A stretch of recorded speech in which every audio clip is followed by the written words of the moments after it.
Welcome back, everyone, to the weekly Armchair Kickoff podcast. We're on our United show today, Keane on United. So I'm joined by two very special guests here today. So I'm joined by Ricken from the She Devils United podcast, and I'm joined by Shane Dowley, our podcast regular, who's making a return after a 4-week hiatus. How are you tonight, lads? I'm doing good. I'm ready for a rant, Keane. I'm ready for it. I love it when everyone's ready for a rant. It just gives me, more fuel to my fire. So I'm just going to kick it off tonight, lads, with relation to Manchester United. Now, obviously, look, it's the beginning of the 2020-21 season. And look, I suppose this summer, since kind of season has ended, we've kind of had a hectic summer in terms of, transfers and kind of, the kind of negative kind of media spin we've kind of had in the last couple of weeks with situations like Harry Maguire and kind of Mason Greenwood.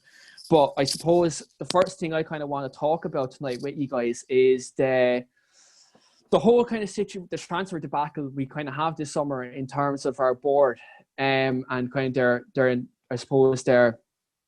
their lack of transfer dealings. Mary, I'm going to come to you first with this. At the moment, all of our rivals seem to be kind of building. You have Chelsea who are making a multitude of transfers, and they've kind of addressed all the areas that need to be addressed. You have Arsenal who tied down Pierre-Emerick Aubameyang to a new contract, and they seem like they're building a good future, and they've Aouar and Thomas Partey close to coming in as well. And then you have other clubs like City who are after getting in Nate Naki and Ferran Torres, who will help build squad depth there. And then obviously today, Tottenham Hotspur, a team would never buy any players. That's not a diss now to Steve or Jamie who come on this show, but Tottenham never buy anyone, and now all of a sudden they're after nabbing two people who are supposedly Manchester United targets in Gareth Bale and Reguilon. Like, what would you make of this whole transfer window? Because it seems like we're all tearing our hair out at the moment. Like, what do you make of this all this bullshit that's going on at the moment? Transfer window has been great for other clubs, but for Manchester United, it's been an absolute shambles. It's been an epic fail, one disaster after the other, failure to get target after target after target. We've literally just been embarrassed by Tottenham Hotspur.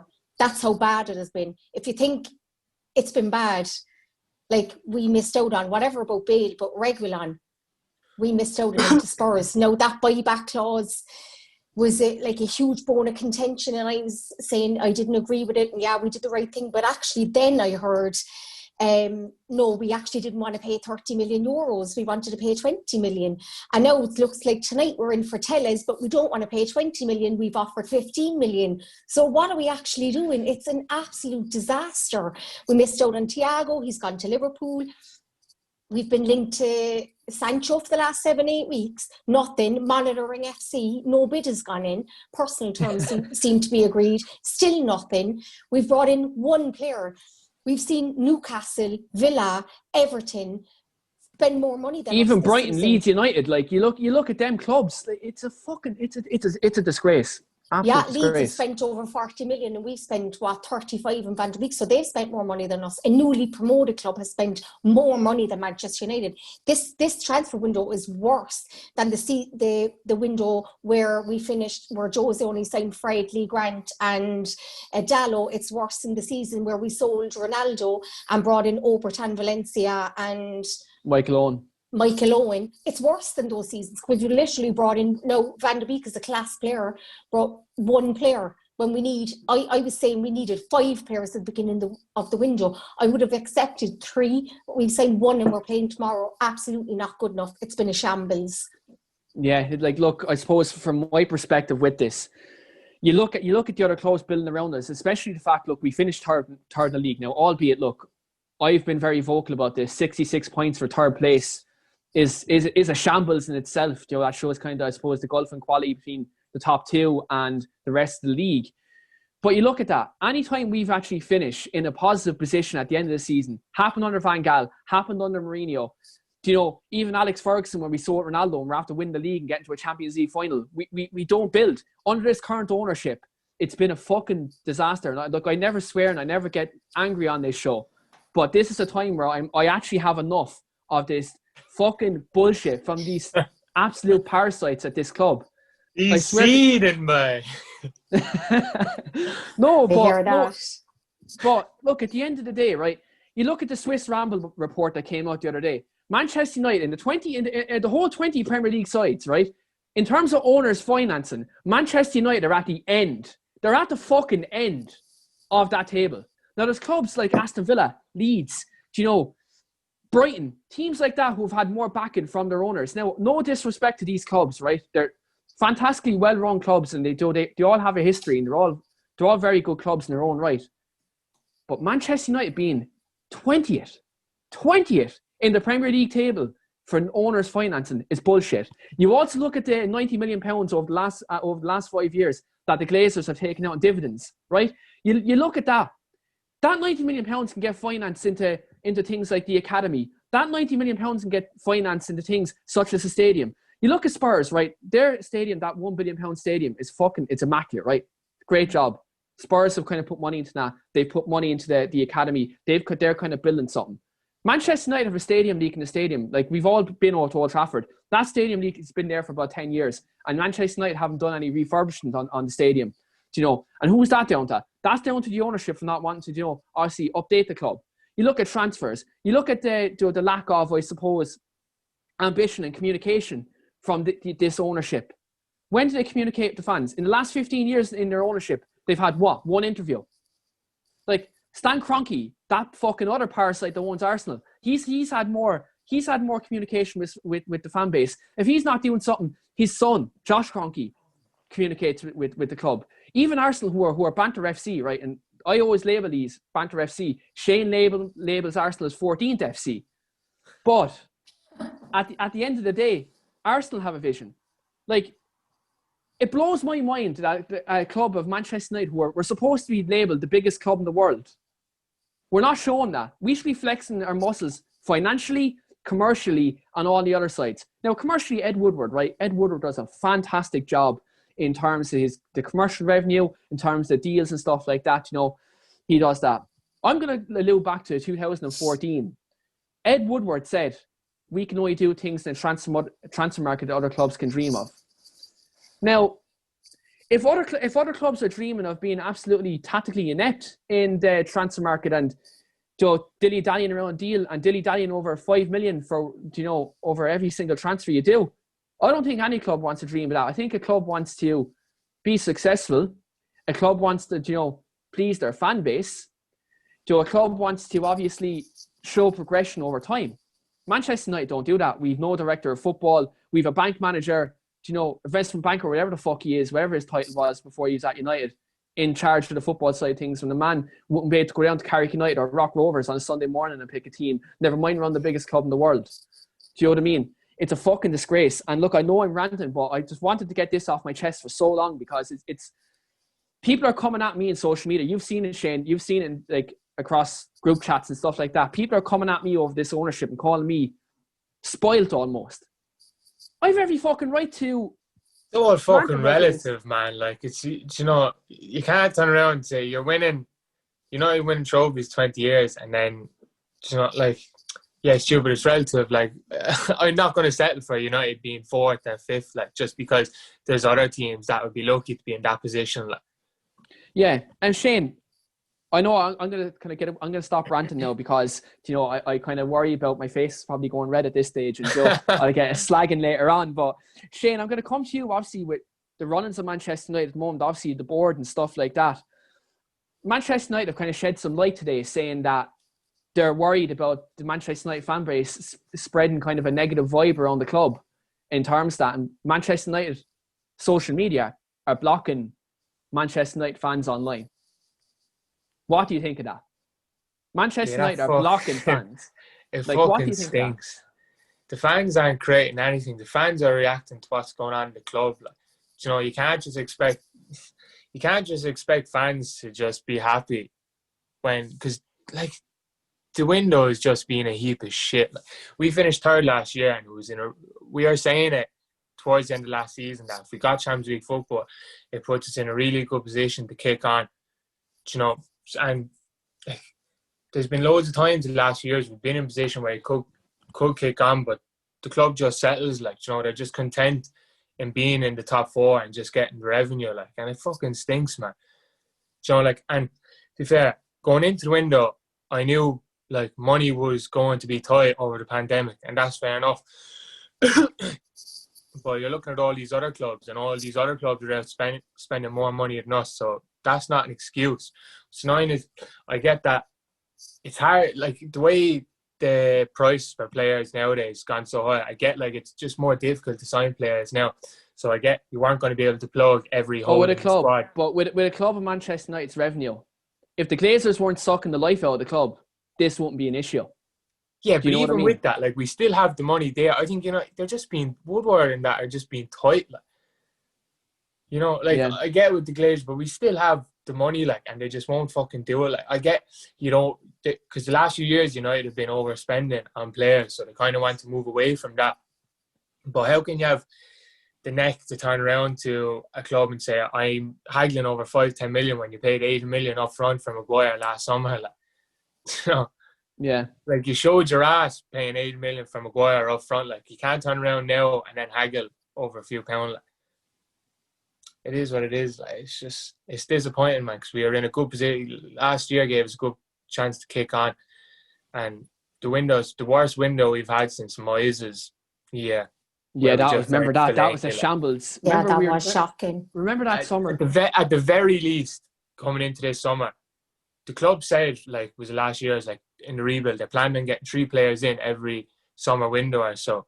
So at the very least, coming into this summer, I would have thought, right, we need one, either a DM or a centre back, a right winger, and a left back. We've got none of them. We got a Van der Beek, which is good signing. We need depth in that.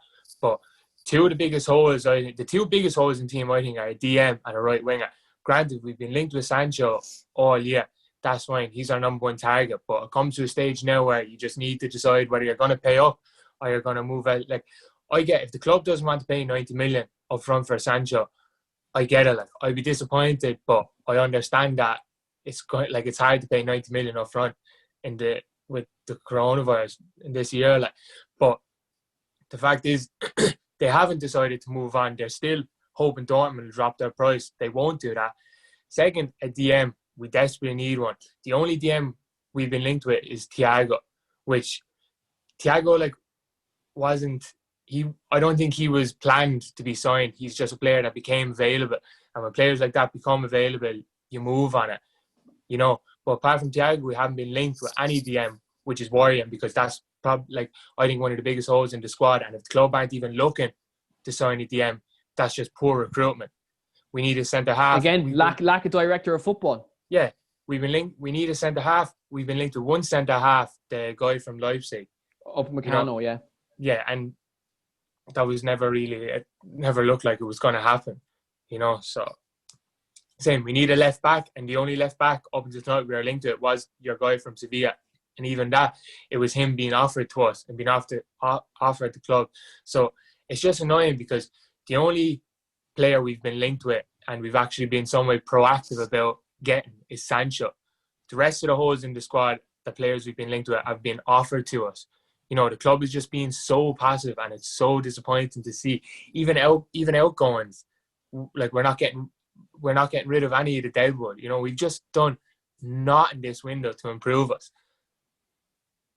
Well, look, I suppose I'm just going to leave it on this point. I think it's going to come to a point at Christmas time. I hope this doesn't happen, but this is running in my mind. We could be struggling for top 4 at Christmas as a result of injuries and squad depth. And I think, do you know who's going to pay the price? Ole and the fans. Now, I'm telling you, this happens. Man. United should have been kicking on for a top 2 finish maybe this year. We got 66 points last year, so I get like we weren't going to be in the title race, but we should have been able to get 75 to 80 points or try to get a top 2 finish. But now, like, we're definitely going to be in a top 4 battle again. I think I keep flip-flopping, depending on data, we could drop out of the top 4. Like, I'm just going to leave it this. Infuriating. I'm just going to leave it on this, right? And Shane, we've talked about this recently. Ultimately, the people who are going to pay the price for this is going to be Ole, number 1, and the fans, number 2. Now, if we're in a situation like we were last Christmas, Ole's going to get the sack. I don't think this time around, with this current market, the board's going to bail him out in terms of buying a Bruno Fernandes or anything like that in this current COVID market. And I think what's going to happen is, if Ollie's not backed and results start going, down the drain, Ollie's going to be one who's going to be a scapegoat for this. But the thing about it is, the fans are seeing through the bullshit now. It's not like the Mourinho time where Mourinho was coming out blaming everyone else and blaming Pogba and blaming Martial and calling every cunt under the rising sun a virus. It's not going to be like that. Simple reason being is because Ollie's a club legend. We love Ollie. Now, where he has shortcomings as a manager, we support the man because we love him, because what he's done for the club, and he loves the club. So you look at that. If Ollie's not backed and he's in a situation like this, you think the protests that we've been doing last year, which I was a part of, by the way, before the Liverpool game, we done a protest from the Tollgate pub to Old Trafford, and we had the green and gold banners and we had all the flares and all of that, and the really heavy protests against the club. You think that protest was bad? And you see what, and I'm not condoning what happened last January with the other fans in Ed Woodward's house. Like, that's uncalled for. That's a man's family. You don't do that. But you think that was bad. Imagine what the fan base would be like if they don't back Ollie and they sack the man. Yeah, he's there. I think Ed Woodward's going to get lynched if the fans are there and he shows up at Old Trafford, because people have had enough. It's no longer just hashtags on Twitter. We saw that like last January, people are baying for blood, and like I wouldn't be surprised if some American fans showed up at some of the Blazers house, because people really, they do not, again, I'm not condoning that, but people have had enough. And you know, they're coming out criticising people and blocking people on Twitter for voicing their, like, fucking sad. It's absolutely outrageous. That's literally just a Twitter little, people are ranting on Twitter, rightfully so, and they're blocking and then saying, oh, it's having a negative impact. No, your ineptitude in the transfer market is making people so frustrated and so annoyed. It's not us, it's ye. And their absolute lack of insight into our frustration just shows how far away they are from any fans. Like, they have no idea what it's like in a Manchester United fan's head whatsoever. It just shows how deluded they are really as owners. Yeah, and I'm just going to leave it there. The dickheads are so out of touch, and, you know, wherever fan channel is, whether it's this here on your channel, Mary, or the United Stand, Stretford Paddock, or any other kind of football fan channel, where it's Arsenal Fan TV or Redmen TV or Chelsea, 100% Chelsea, or whoever it is, these platforms are used for people to voice their opinion. Whoever doesn't have a platform, they have the same type of opinion as us. They'll go on Twitter and they'll vent their frustration or whatever, how they're feeling about the club. To then block people like that is fucking disgusting. I'm just going to leave that there in terms of that. It's just it's just so annoying, man. Because do you think if you spend the money now, it'd save you money in the long term, instead of, because we're always playing catch up. You know, we fall out of the top four, we'll spend a bit of cash, then we'll get back in the top four, and then we won't kick on. We'll fall back out of the top four, and then they have to spend the money to make it up again. Do you know, where if you just continually back, like the way Liverpool spent the money in January and summer, and they basically haven't needed to spend money since then, you know, because they strengthened the squad and it's made it cheaper on them long term, if you know what I mean. So they haven't had to constantly invest. So it saved them money long term, you know, but the club just don't see that. It's just, they're so reactive to fucking everything. Like. Yeah. So look, on to kind of, I suppose, more exciting news. Anyway. We're back tomorrow against Crystal Palace. You know, and it's great to be kind of, I suppose, back to football. You know, Premier League was back last week, and it kind of felt weird not seeing Man United on the screens. You know, like I watched every single game last week, and kind of weird not seeing my club, but kind of really excited all week for us to come back, apart from the shitstorm in the media. So like I've watched obviously Ollie's press conference today, and I think this is one of Ollie's strongest showings in a press conference since he's Manchester United manager. Like, he came out this morning and absolutely lambasted the FA because of their dealing with the whole Mason Greenwood situation. And then obviously he was talking about kind of Van de Beek and how he's going to benefit the squad. And he talked kind of openly about the goalkeeping situation. He kind of he said, like, we have very kind of good goalkeeping situation. And he kind of he said that, look, it's going to basically, without saying it, he said the two keepers are going to push each other for their place this year. And one thing, I know we're talking about transfers, Ollie did say, like, he can understand how the fans are feeling, so Ollie's not out of touch, you know. Mary, like, what did you make of kind of Ollie's press conference today?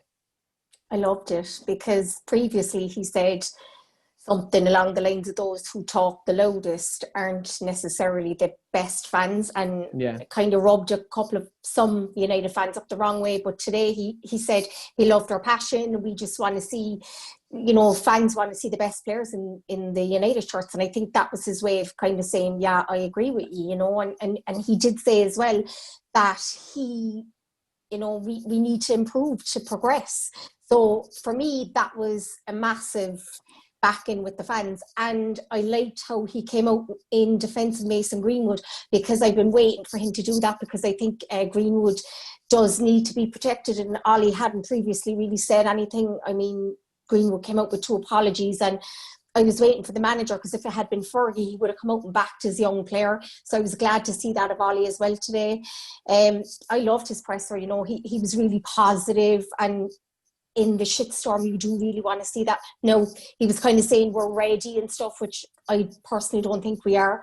I think our prep hasn't been the best. But look, of course, he's going to say that and stuff. And it was interesting to hear him talk about Maguire as well, because he was saying he wasn't sure if he's going to be mentally. And I suppose he's just being honest, because no one knows really what way that is going to affect Harry Maguire. And until he gets steps on the pitch. Exactly. And you know, I liked that. I just liked the honesty from Ollie. And, you know, he did talk about Sancho, but he said he obviously can't talk about other players. But he did say we were in for players. So, look, I did like the presser. It was positive, and he came out in defence of his players. And that's what you want to see from the manager.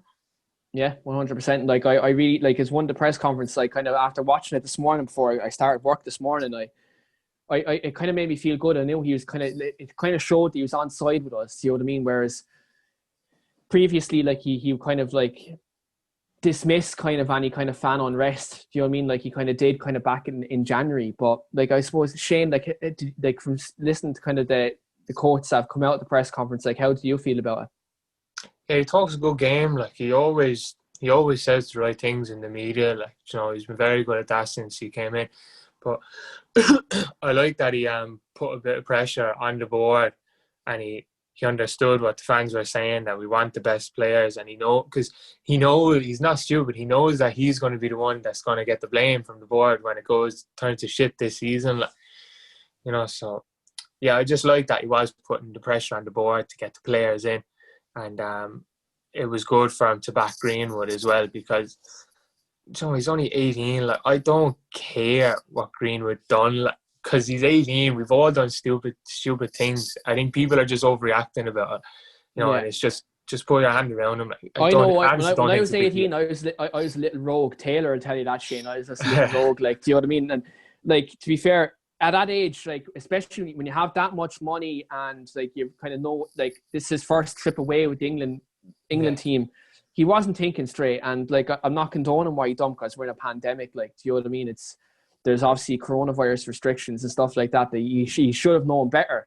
But for the English media then to come and just come for his throat, I think was wrong. And Dowley was a pussy about it as well. He just threw him under the bus, saying, "Oh, it'll affect their call-ups in the future." He doesn't know what he'll do about them being called up in the future. The two lads are 18 and 19 years of age. Fucking relax. Do you know one thing? I know he's not related to Manchester United, but Phil Foden has a girlfriend and a child, and he didn't get as much hate off the English media. It's because Mason Greenwood plays for Manchester United that's what it is. Greenwood plays United, and it just gets more clicks. Like, I don't mind stuff like that, because that just comes with being a bigger club. You know, you can't say you're a big club and then complain about the scrutiny you get. Do you know what I mean? When you play for United, you're going to be under that spotlight, and it's always going to be a bigger deal when you play for a bigger team. So that's just the way it is, you know. Yeah, I did like that Ollie had to go off the FA and Southgate, because I did think Southgate's handling. Obviously, they have to be sent home, but I agree with Shane. For him to come out afterwards and say he wasn't going to pick him, I thought was an absolute disgrace. Yeah, really, to be honest, throwing two young lads under the bus, I think, is just Shut up, man. You know, you've already punished them. They've already apologised. Let it lie. And then you deflected from your shit performance and threw the players back under the bus. And then his whole handling of the Maguire thing as well. You picked him in the squad on the day he was going to court, and then you dropped him, which made an even bigger deal out of the whole situation. Pure naivety from Southgate. So I was glad that and then you have Mason Greenwood. And then you have Mason Greenwood, who is a Man United player, who is only a young fella, it's his first call-up, and then you have him do the press conference. Yeah, I thought that was stupid. And then there was no, like, he was asked about Maguire. The press should have been briefed before the interview to say no questions about Maguire. And you threw the 18-year-old again under the bus in the firing line. Absolute ridiculousness. Under Sir Alex, this wouldn't have happened. Never. No. Southgate is one lucky man as Sir Alex is the manager, because you'd be coming for him. Even though Fergie still has influence at the club, so I dare to say he had a few words to Ollie with relation to this situation, definitely. Hopefully. I hope so.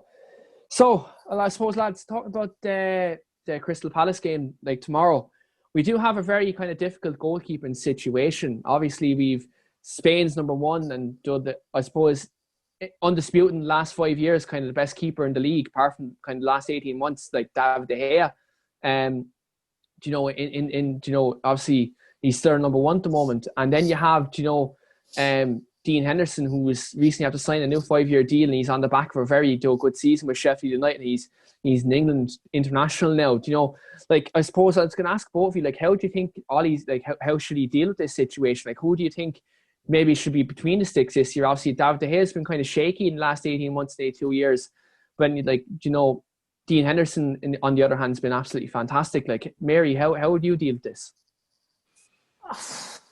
Personally, I would have sent Dean Henderson back on loan. I can see why Ollie hasn't. We needed to sign him up to a new contract, and he got that 120k a week deal, and he must have promised him games for him to stay as well.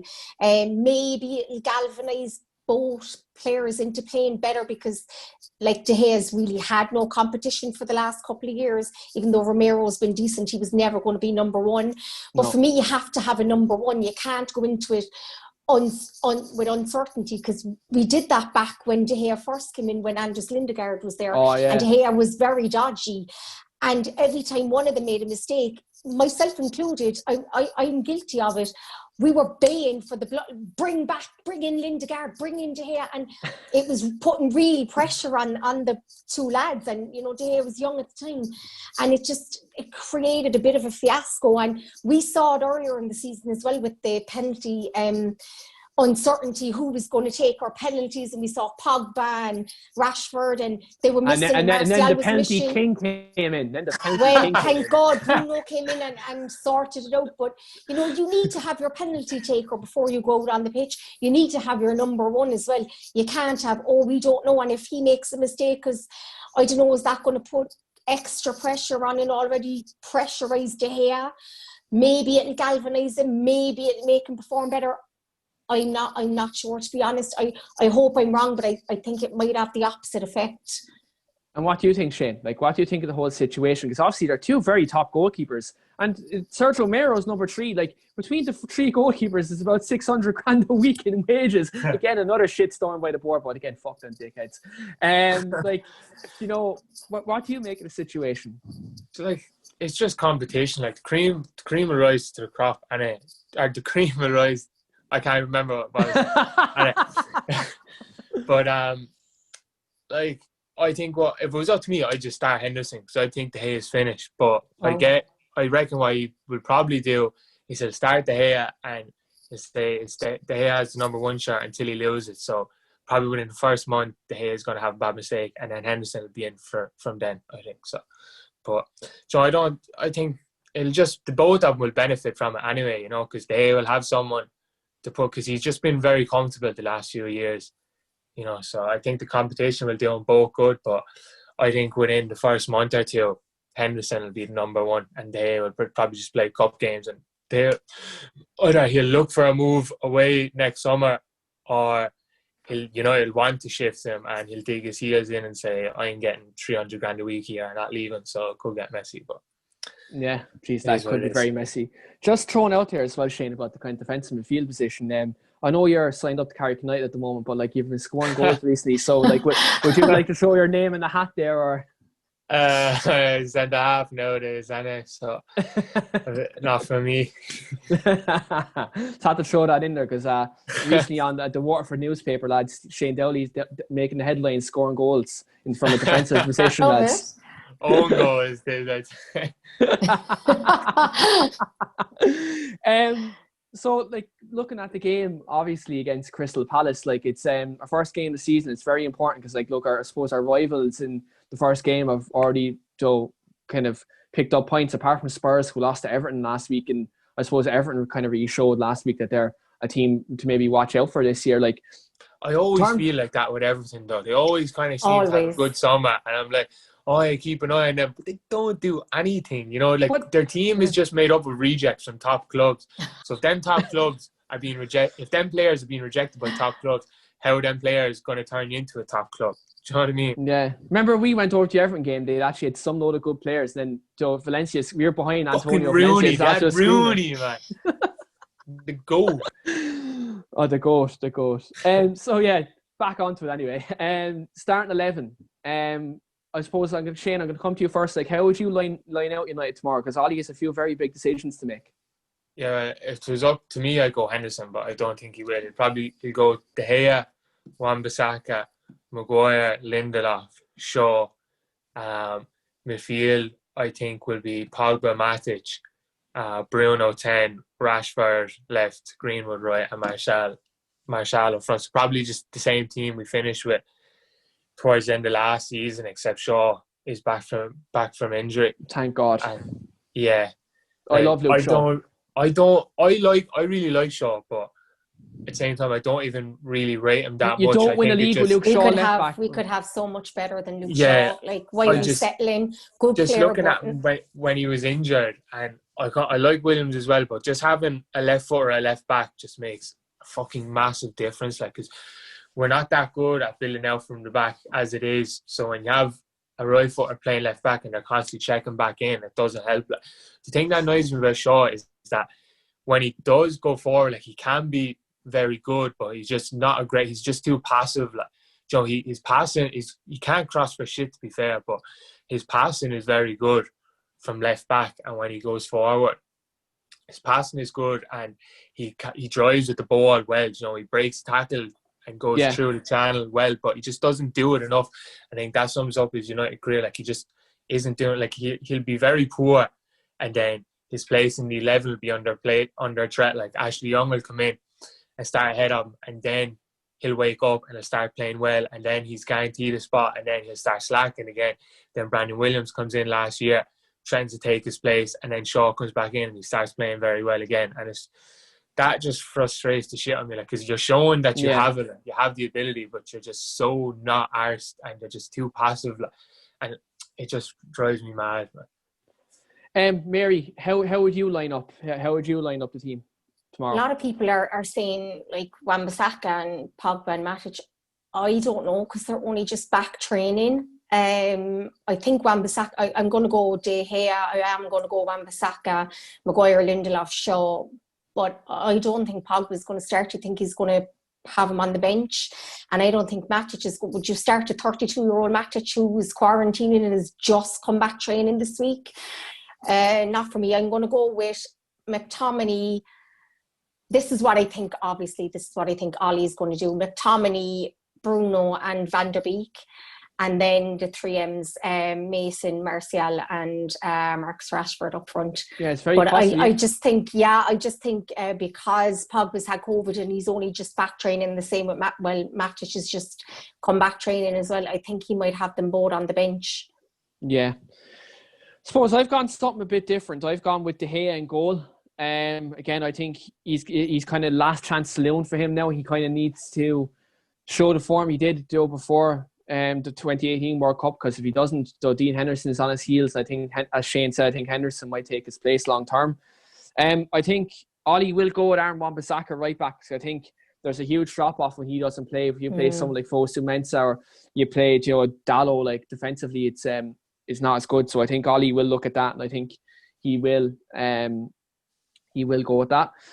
Interestingly enough, I've dropped Victor Lindelof from the team because I think some of his recent performances, apart from the Leicester game at the end of the season, he's been very below par. And I think a fully fit Eric Boye starts ahead of him all day. I think like he provides Maguire with that balance with a pacey centre back beside him and kind of, I suppose, on paper they're a really good pair.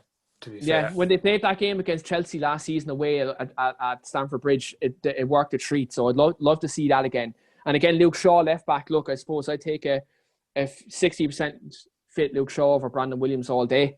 I think Brandon Williams he needs a loan spell because I think he showed his shortcomings last season towards the end of it, and I think he needs that bit more kind of bit more experience. But again, he's not really naturally a left back as well, though. So yeah, long term he has to be moved right back, man. Like the reason in the youth team he was playing left back is because he couldn't get in the team ahead of Lair, and it just kills you. Like when you're having your fullbacks check in the whole time, it just kills your build up, man. Yeah. With my midfield, I've gone with a very attacking midfield three because Crystal Palace are going to park the bus. Because it's Roy Hodgson, they're going to park the bus. I've gone with the midfield three of Van de Beek, Paul Pogba, and Bruno Fernandes. You just went straight for it. Fuck it, Joe. May as well go straight in. Do you know what I mean? Like just go all out from minute 1. 4-0 FC. We're coming back. Do you know? But I've gone Van de Beek, Pogba, Bruno Fernandes is midfield three.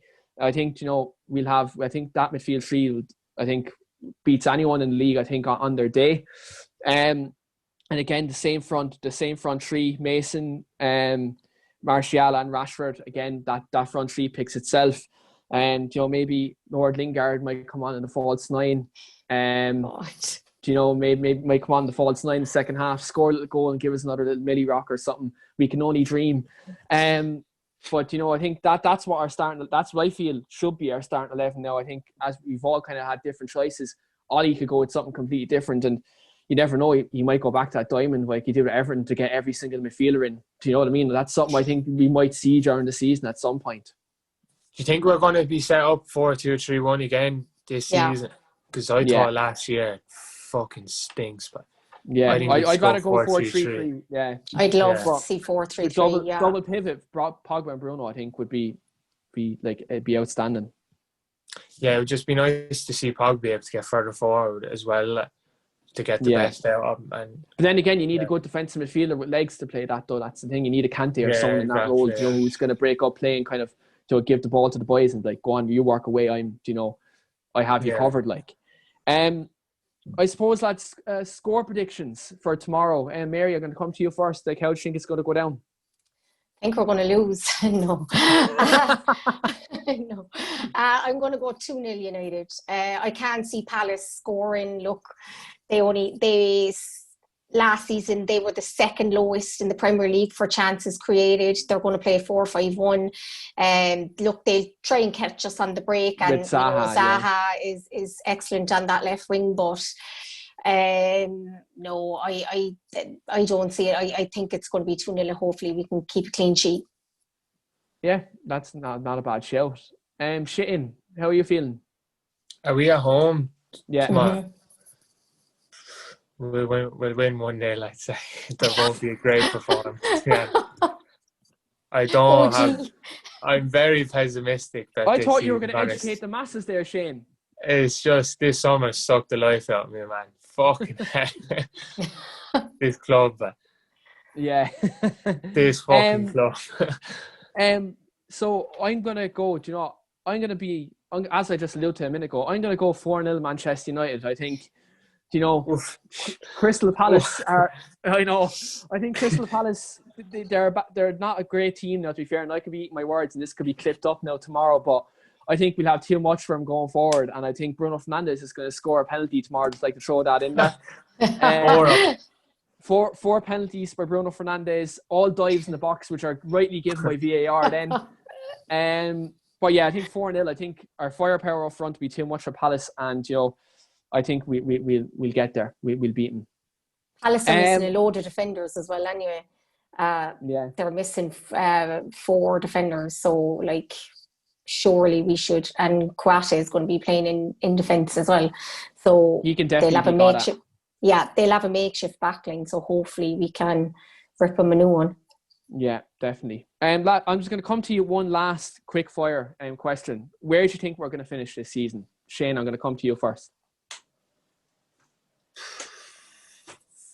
I keep, depending when you ask me, I think 4th or 5th, but I think if we sign Sancho or something, we'll definitely finish 4th, but I think it's a toss-up between 4th or 5th. I'll say 4th. Mary? Oh, I'm like Shane. I keep going between a couple of different positions.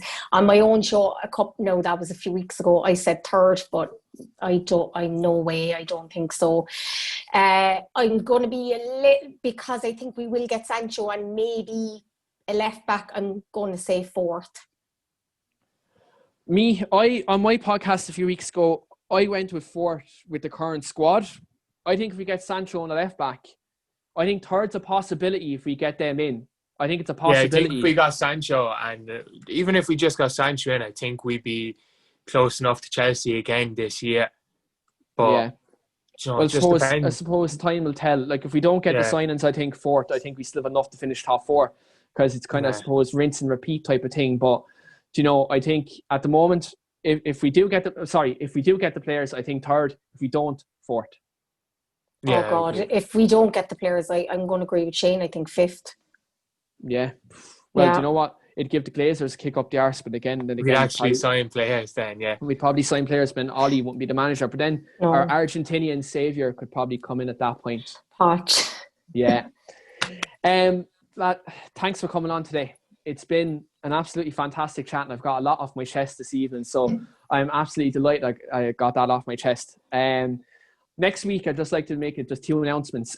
First announcement is we have former Chelsea player David Lee coming on the show next Thursday, I believe. So myself, Jack and Sean will be talking to David about his football career in terms of his stints at Chelsea, Crystal Palace and stuff like that, and Redden. So we will be talking to David about his football career. And also, we do have the launch of our weekly Armchair Kickoff website next week. So we will have a lot of the football news, transfer reports and stuff like that, and Premier League news. So it's all general football stuff will be on the channel then. So that'll be coming next week. And again, we do have an MMA podcast as well. Sorry, that's 3 bits new. Sorry.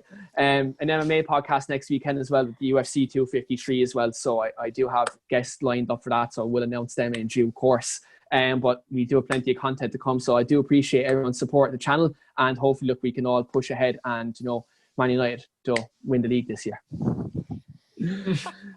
No bother. Look, Mary, Shane, thanks for coming on. Enjoy the rest of your night. Thanks so much, Keane. Cheers. Bye now. Bye. Bye.